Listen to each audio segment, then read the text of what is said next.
So this is the Hooters right here. That's on Erie and Wells. And this is where we used to go after our softball games when I was on a softball team in Chicago that we played across from Northwestern University. That's up on Chicago Avenue and Inner Lakeshore Drive, the field. And then after the games, we go eat at this Hooters here. And so it was a good time. But one thing you will notice here, now we got Dave's Hot Chicken. So, okay, poultry. I love chicken. So, and then across from it, we got a Green Rose Dispensary. Too bad it isn't dispensing teas. This is a Green Rose Tea Dispensary. I love tea. So a tea dispensary. So anyways, this is an opportunity right here on Wells and Ohio, two of the busiest streets in Chicago, Ohio and Ontario. These are people, you're getting traffic getting off the expressway. So this is busiest in the morning and slows down as the day goes, and Ontario gets busier. That goes towards the expressway.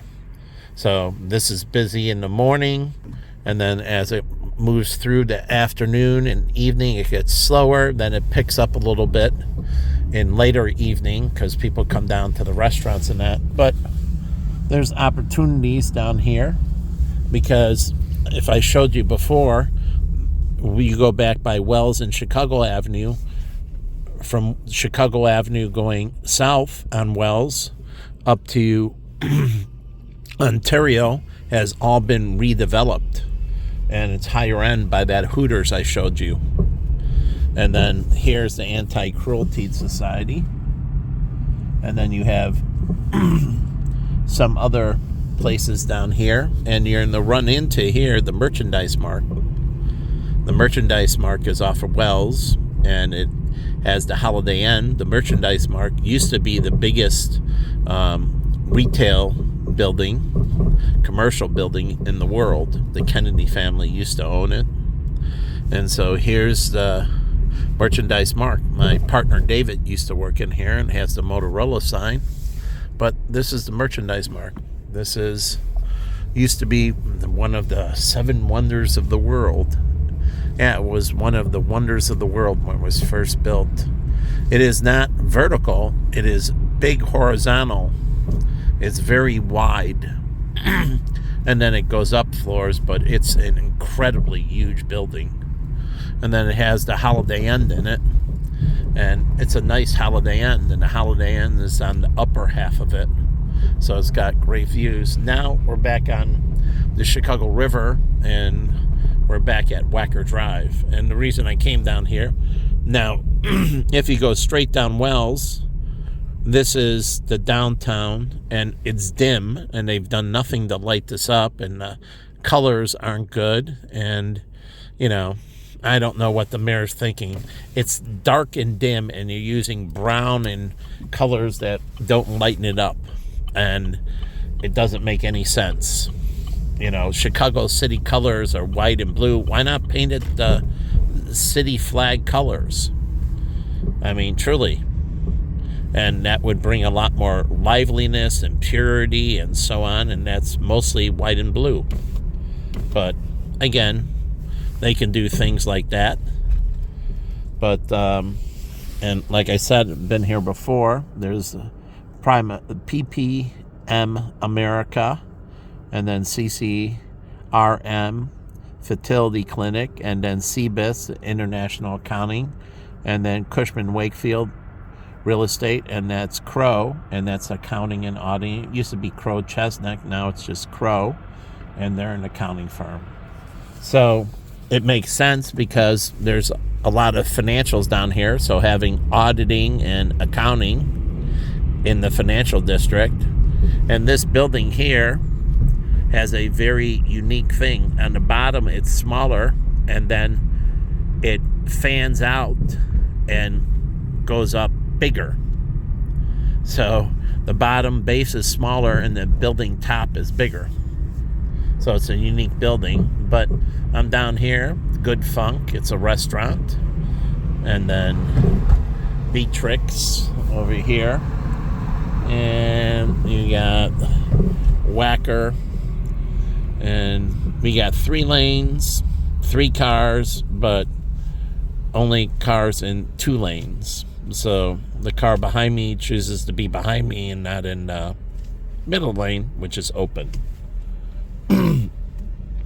So it's interesting because people are always rushing around and want to get places, so you think they would take the open lane when it's available, right? I don't know. So anyways, I'm here on Whacker, and I showed you the Bank of America, Merrill Lynch, and Lincoln Financial, and others on this side right here. But I came back down here. I'm going to show you the Lincoln Memorial. There's a Lincoln little thing with Abraham Lincoln right here on Whacker Drive.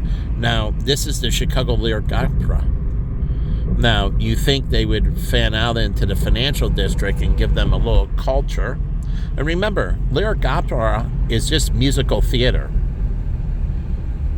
And opera is just a high-pitched, you have tenors and baritones and so on that deliver opera. So it's just that done at this. And I love the Placido Domingo and the tenors, and they did opera. And so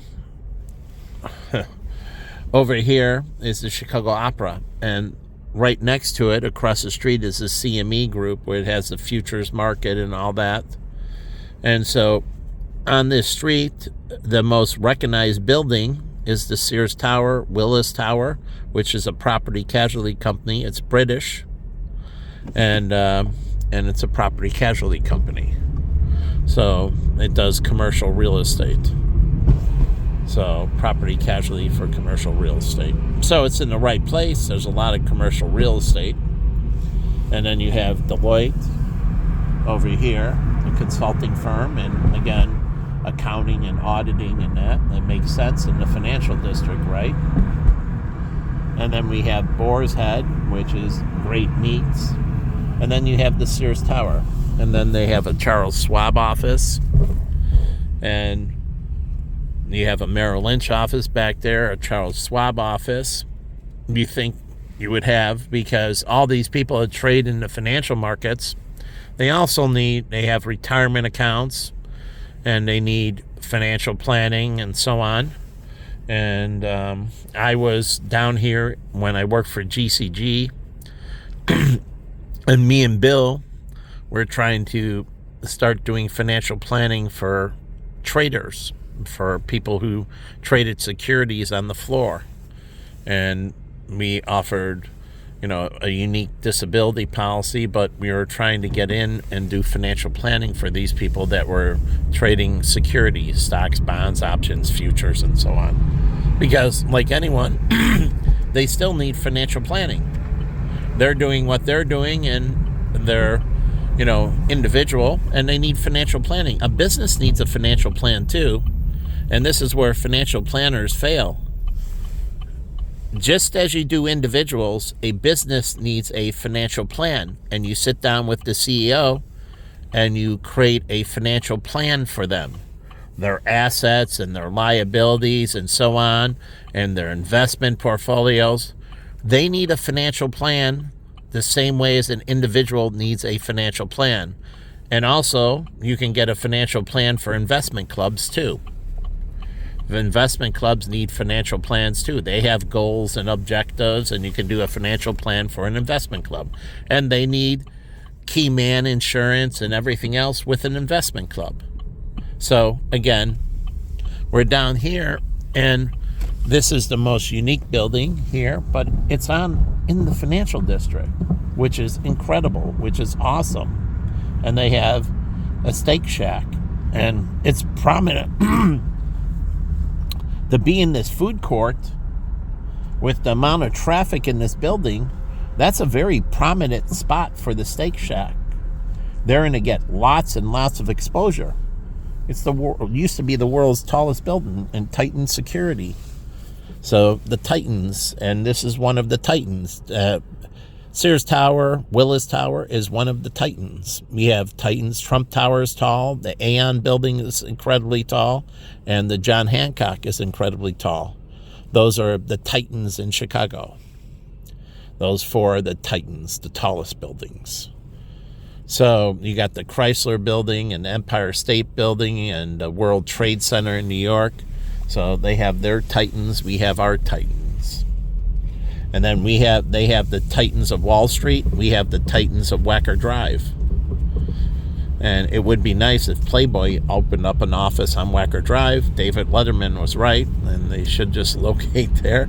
It's a pun. It's funny, but again, it would be nice. They have an office. They can have a store, like I said, buying Victoria's Secrets or integrating with Victoria's Secrets, and in Victoria's Secrets having a Playboy line. And that's for the girls. And it has a little Playboy bunny. And it's in Victoria's Secrets, they have a Playboy line.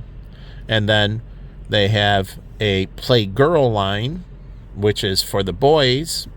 In, I don't know, Abercrombie Fitch can have a Playboy line. I mean, a Playgirl line in Abercrombie Fitch. So, and we got USGA, US Gypsum, which makes all the drywall. And that's a beautiful sign they have up there. Very colorful, very beautiful. And I got recruited from them, and they want me to work in Georgia and work in their factories, basically managing production and for US Gypsum. So they make all the drywalls. Lots of drywalls go in these buildings. But their Fidelity office is on Michigan Avenue, which is prominent right there on the... But why isn't there a Vanguard office? Surely, a Vanguard office right here. Vanguard should open up an office. So should BlackRock open up an office right here. Right here, somewhere in this area. Truly. And also, just telling you, Tennessee Williams. We went to a play, my first opera Jen took me to, and it was Swinging Todd. I think Swinging Todd.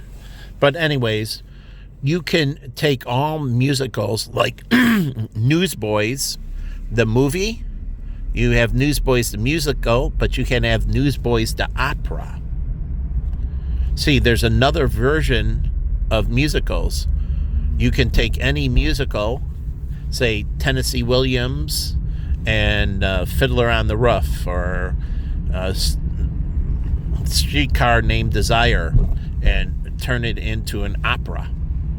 Truly, it's different music, higher pitched and so on, but you can take any theatrical play that's a musical. It has to be a musical, and you can turn it into an opera. And so you have dance and that, but you can take another play. You know, musicals fit best, but easiest, but you can take a regular play like Hamilton and turn Hamilton into an opera, and you can have it at the Chicago Lyric Opera. But I want Hamilton to make a formal apology to Mike Pence and the United States for what they did when he went to see Hamilton. I want those actors and the guy who started it. So I've been protesting against Hamilton ever since. And it was in Chicago. Everybody wanted to go, and I refused to go after what they did to Mike Pence. And my friend had an office. They have a lot of offices up here. But here's the next cult classic, The Listeners, Lyric Opera. But again, it's on Madison Street, which is a prominent street. Madison, one of our presidents. And so if you don't know about Chicago, the presidents all run to and from, here's Washington, they run to and from. It's on a grid system. All the presidents run to the expressway, the Kennedy Expressway, 9094, and from the Kennedy Expressway. So it's on a grid. All the presidents, Monroe, Hamilton, Washington, they all run east and west. Some only east, some only west, some east and west, but they run to and from the Kennedy. And Chicago is based on a grid system, and it's very functional that way. So Chicago has easy patterns to follow. It's very simple. Unlike European cities, they weave all over the place. Chicago is very nicely planned out on the grid system, so it moves very well that way. But you have Bank of America, and I don't understand Bank of America Merrill Lynch, and this is the Bank of America Tower, and it should be Bank of America Merrill Lynch Tower. And so again, they want to brand. I mean, Morgan Stanley doesn't own a bank, but they could.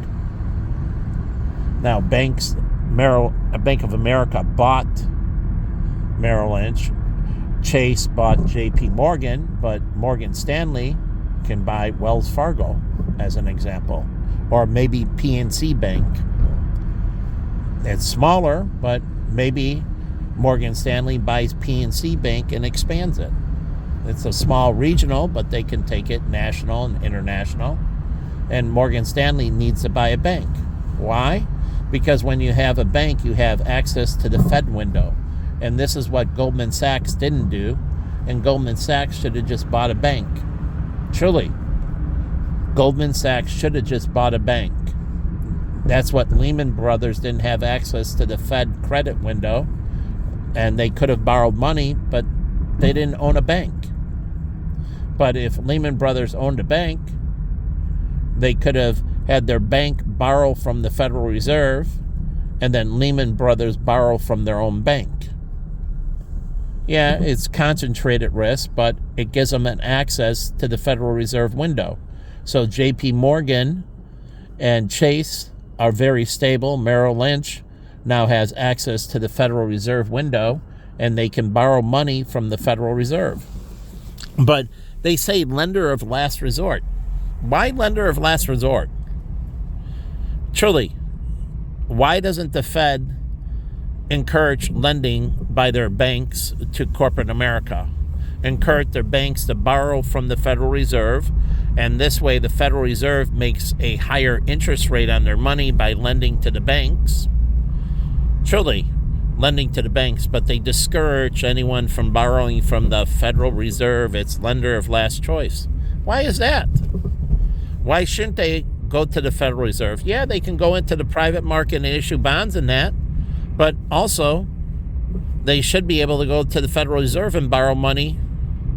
Instead, they scare off banks and they get into bad situations. They shouldn't penalize them from borrowing money from the Federal Reserve. And this way, the Federal Reserve makes more money because it gets into the lending business, which they discourage all the institutions from borrowing from them. But I disagree with that stance. And I think they should borrow from them when they have projects and that. One way they can funnel money into expansion is encourage banks to borrow from them. Not put on money on deposit with them, but actually borrow from them. And right here, behind Wacker Drive, is the East Bank Club, a very high-end gym. The East Bank Club. Oh, that's a beautiful view of the building with blue, but right there. And you can see here, it says East Bank, but you can't stop right here. And let's fade in. But you see East Bank Club. And this is a very high-end gym. It has a beautiful roof deck with a pool. And they should have that pool somehow covered in the winter and have it available during the winter time as well. But my friends that are members here, my friends that are girls, they love going up to the pool that's on the roof and hanging out during the summer at the pool on the top of the East Bank Club. So they go out there and they relax. It's beautiful pool and beautiful area to hang out and relax. But it's right here off of Wacker Drive. And it's right on the river. And it's a high-end gym. my friend John Sr.'s father, who was a engineer who ran a construction company, and I don't know if he's alive or not, but he was a very good man, and his wife was a very good woman, and the Seniors, their mother and father, were very good to me. And he used to come down here, leave his house at 4 in the morning, be down here at 5 in the morning, and start working out every morning, and then go into the office about 7 in the morning. And he did that every day. 5 days a week. He'd drive down from Deerfield, leave Deerfield at 4 in the morning, be down here in the gym by 5 in the morning. And it's only about a 30-minute ride from Deerfield. At 4 in the morning, there's no traffic in that. And he'd be in the club 5, out by 6. And he used to do the wall climber. Wall climber is where you're using your hands and your feet and you're climbing this wall thing. And he loved that, doing the wall climber. So it works upper and lower body, abdomen, and it's a full body workout. And you're actually moving up and down a wall. Your legs and knees are moving opposite to each other. It's like doing a standing crunch constantly. And so he used to do that. And they used to have it in there. I don't know. I haven't been in there. They have a beautiful tennis court. I was supposed to play with Jen one day, tennis, but not going to go in there. But they have a tennis court. They have a beautiful pool. They have a great dining room. My friend Bill and Dennis are members, and others. And it's right off of here, off the financial district and that. And now they have a high-end residence that's attached to the high-end fitness center. So I would assume residents that live in the East Bank, the building that's attached to the East Bank Club, get a discount on memberships, or part of the association fee to live there is part of the association fee gives you free membership to the East Bank Club. That would be one perk of the condo units or rental units that are in that building that they attach to the high-end health club. So how many high-end health clubs do you know build their own development? And the health club was there, and then they had this extra piece of land. They decided to build a high-end residence, and they did. And it's right here. LaSalle is one of the busiest streets in Chicago. This is like a main artery for Chicago, LaSalle Street. So it's like one of the busiest streets in Chicago. So there are different traffic flows. Like Clark, it's a slower street. State is a busier street. Michigan is a busier street. So really down here, prominent traffic-wise, the most traffic goes on LaSalle, State, and Michigan Avenue. Dearborn is a slower street. So if you're doing things, you understand you have slower streets. Like Excalibur was on Dearborn. Not a lot of traffic flow. But here's Harry Carey's, famous Harry Carey's on Dearborn. And it's a one-way street heading north. It heads north and south. And right on the corner is Harry Carey's. And I've eaten there. I went on a date there. I took a date to Harry Carey's. And I've been in here, the Kenzie Hotel, and it's a nice boutique hotel. And that little colorful parking garage, well, that's Trump Towers. It's a level above. If I go straight, I'm going to be on Lower Wacker Drive. And I'm on Kenzie. And so I'm going to turn here, but it goes under. And we move down this way, and this is State. And so this is one of the busier streets in Chicago. And so you got the Courtyard Marriott and that. But again, this LaSalle is 4 lanes. State is 2 lanes. But State is one of the busier streets in Chicago. Michigan is 4 lanes. LaSalle is 4 lanes. They're the 2 busiest streets. The others are mostly 1 lane, like Clark is some places 1, some places 2. Dearborn, some places 1, some places 2. Here, State, mostly 1, some places 2. But State is a very busy street.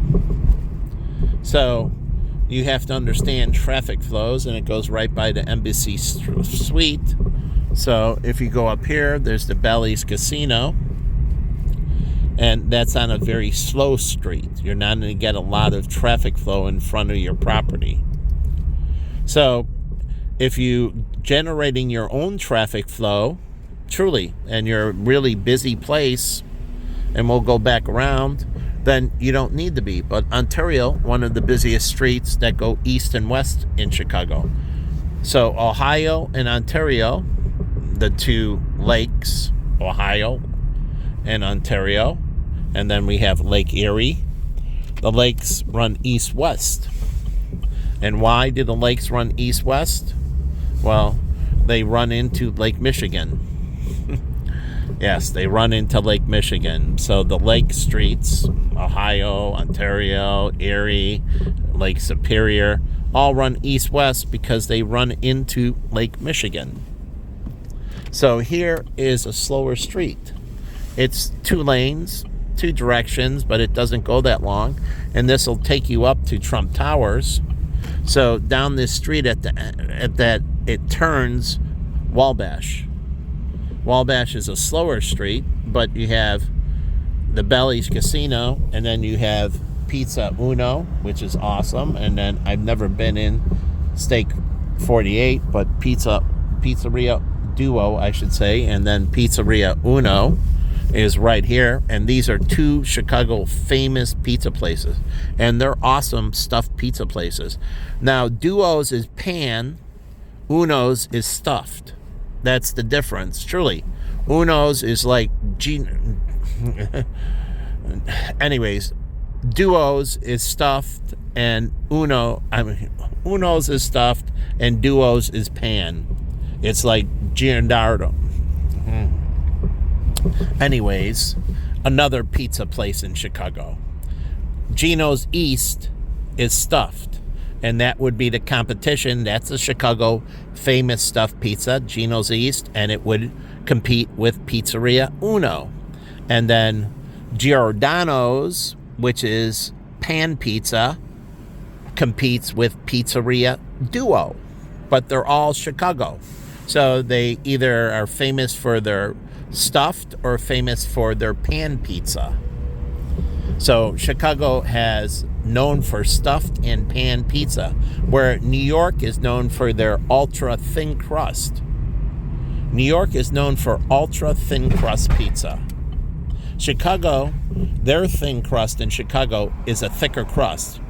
The crust on the thin crust in Chicago is double that of a New York crust pizza.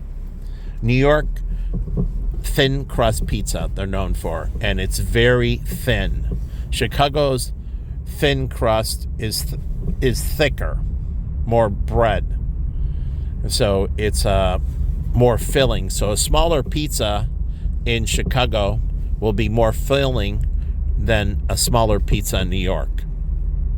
So eating in New York, the thin crust pizza are lighter because they're thinner, less flour and less cheese and less sauce, truly. And so it's less expensive to make, actually. Chicago's thin crust is more expensive because it has more flour, more cheese, and it does have more sauce. So Chicago's thin crust is a little bit more expensive, and then pan, it has even more crust, and it's a little bit more expensive to make. And then deep dish has more of a Chicago thin crust with a lot of cheese. So deep dish focuses on a lot of cheese, and cheese from Wisconsin. And then you get into, if you're thinking about, we have out in the burbs, they have Judy's Pizza. And what did it do? It took 2 thin crusts and stacked them on top of each other. And we got the emergency vehicle coming through, flicking the lights at me. See the emergency scumbag that EN 79688 Illinois plate, BMW gray 4-door. I don't know. I was going up to a red light, so flicking your lights at me to get over. Are you an emergency vehicle? We're coming up to a red light. So I understand flicking the lights means get over, coming through. But we're coming up to a red light. So anyways, then back on Wacker Drive, and then you go up here, and this used to be the Virgin Hotel, and this is L7 Hotel. I missed the Virgin Hotel, or no, the Virgin's next door. I'm sorry. L7 is a hotel. My mistake. There was a restaurant, a Korean restaurant right there. I love Korean food. Harold Washington College, and here's the Virgin Hotel. Yep. So, and Virgin Hotel, Virgin Records, Virgin Airline, and they go with La Colombia coffee, but they should have tea as well. And you can mix coffee and tea. Coffee and tea go well together because when you mix tea with coffee, it becomes lighter, less acidic, lighter on the stomach, and so on. So coffee and tea go well together. So again, they actually do go well together. You have to have the right teas to go with the coffee, but coffee and tea go well together as a marriage. So, and it will be a lighter drink. It's a lighter fare. So coffee tends to be heavy in the summertime. So you want to go with light roast. Dark roasts are better in the wintertime. Light roast has more caffeine. People tend to be more active in the winter and summertime. People tend to be less active in the winter.